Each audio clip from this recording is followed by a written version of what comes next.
Ne tür olur hele? Pük. Bakma ora. Bakmayın ben görmeyeceğim. De pük tutar ondan sonra. Buna bak, buna bak. Buna bak, buna bak. Ne o zaman iyi köpüymüşüm. Yo, yiyecek görsen ne boyda pümüsən? İşte gelsin. Biraz da koy. mi?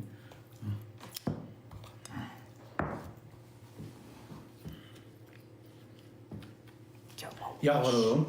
Dolmaya biraz. Yox. Yok bir balaca vurum yağ üstünde. Ağırlısan məni öldürəsən. Niye ölürsen? Bəs deyirsən kişiyəm. Hə, nə olur ki, mağaban qəpərdə?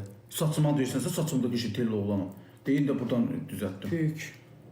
Pükə danışır, bax işi görürsən. Yoxdur, mama Allah eləmək. Ağzınla pükürsən, əlinlə pükürsən. Ağzınla danış, əlinlə də pük. Həsəbi vaxtımda. Sən malaq eləyənmərsən, qardaş.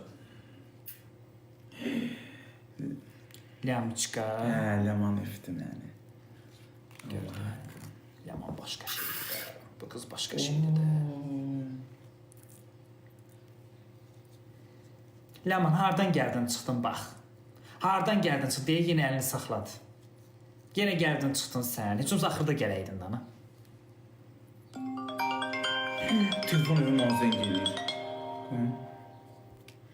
Açıl susam, açıl! Açılmadı. Mən qabaq elə deyirdim, açılırdı.